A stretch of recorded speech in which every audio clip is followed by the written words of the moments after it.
guarantee that the next Christmas and the New Year will be better for Nigeria? What is the guarantee that the average Nigerian will be happier by this time next year than he or she is at this time?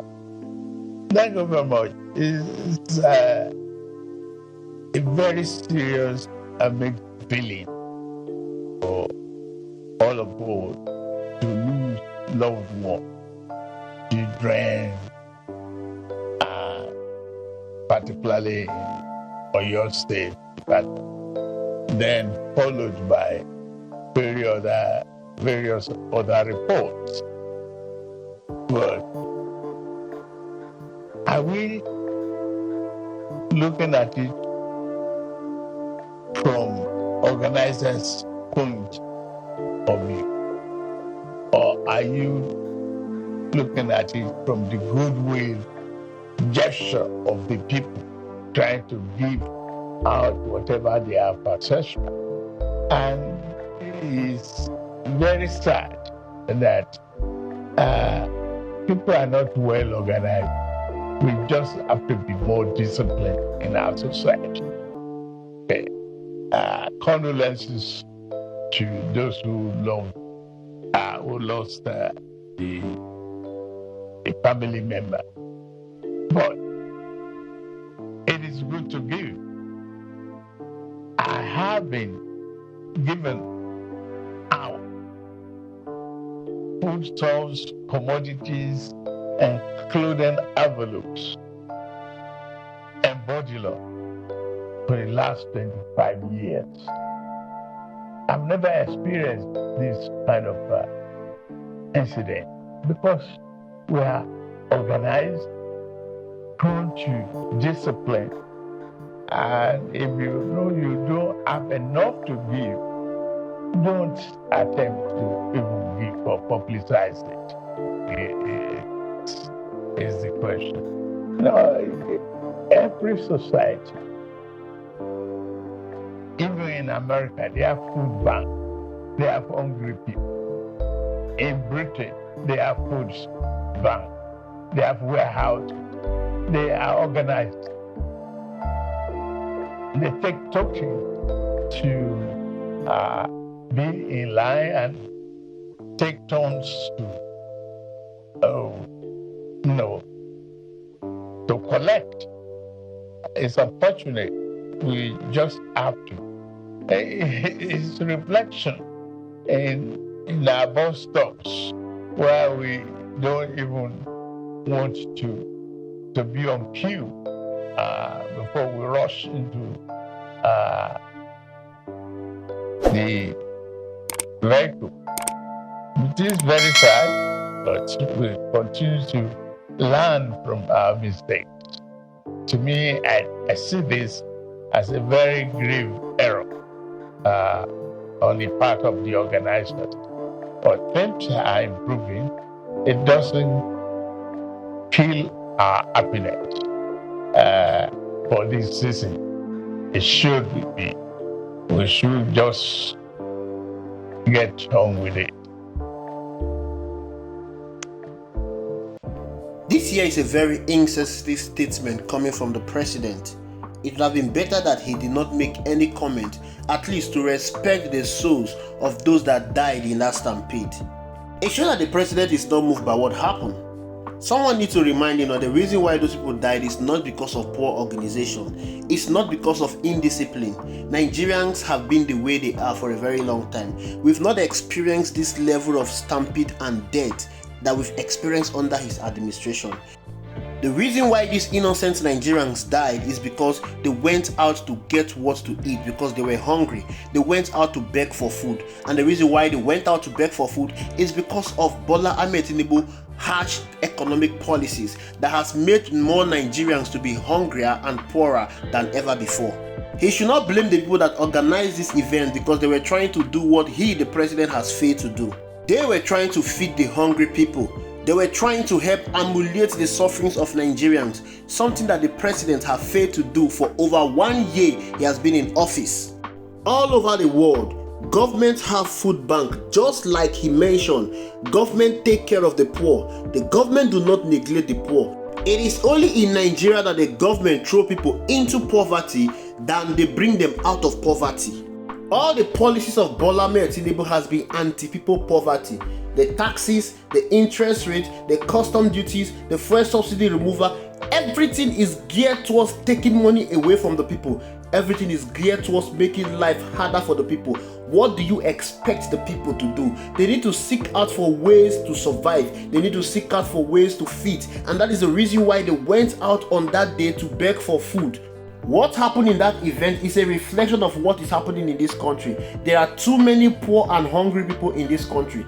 Bola Ahmed Tinubu should hide his head in shame because this is happening under his administration. He should have a retrospect about his administration. He should have a retrospect of what his policies are. He should have a retrospect of what he's doing and what he's not doing. Because it is obvious that he is doing the wrong thing. But rather than blaming himself, rather than taking corrections, rather than trying to do the right thing, he is hell-bent on continue doing the wrong thing.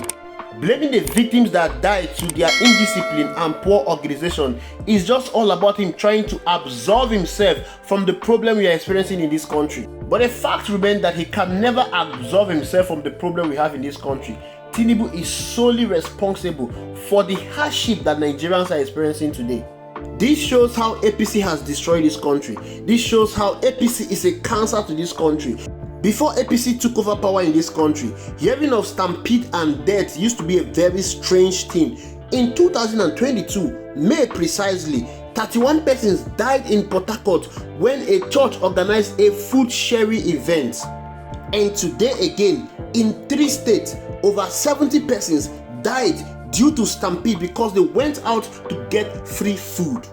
This is a total disgrace. Nigeria, a country of 218 million population, a country with vast human and mineral resources, cannot afford to feed her citizens. The citizens are living in deplorable states and abject poverty. Nigeria is regarded as the poverty capital in the world. But yet the politicians are living in wealth and affluence. Rather than blaming everything to bad leadership, rather than blaming everything to how they have poorly managed the nation's resources, they are turning around to blame Nigerians for their indiscipline and poor organization. Of course, the president is boldly saying what he wants to say because he knows that Nigerians will never react. He knows that Nigerians are not going to do anything. That is the reason why he is insulting the pains of the dead, people that died because of his harsh economic policies. For how long Nigerians are going to tolerate this is left for them. Thank you for watching. I'll see you in the next video. Foreign investment. Also, back to the matter of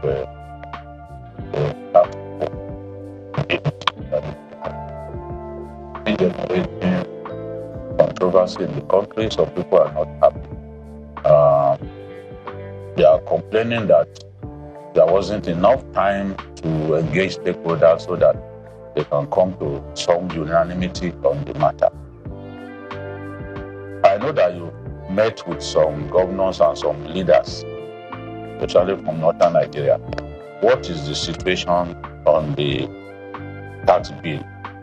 What steps are you prepared to take so that we can put this matter to bed? And then secondly, you talked about your desire to reduce the cost of governance. Many people will say you have not, yes, you took some steps earlier, but they will say those steps are not enough. You have a very large cabinet.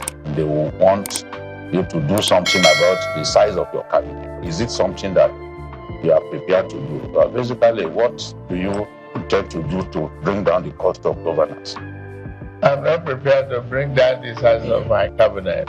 One, I saw the needs when I put them together.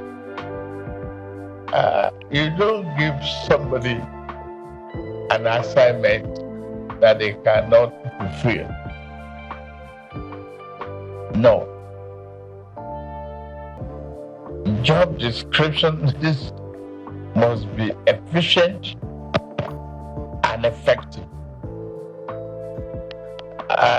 Nigeria is a large country, and I'm glad you are here. If you have to entertain over 200 million just on entertainment, calculate how many stewards will you require. That's just, for entertainment. Not the cleaner, not just tables. Excuse me, let's pay attention to efficiency. Efficiency, effectiveness is the hallmark of the philosophy behind that cabinet.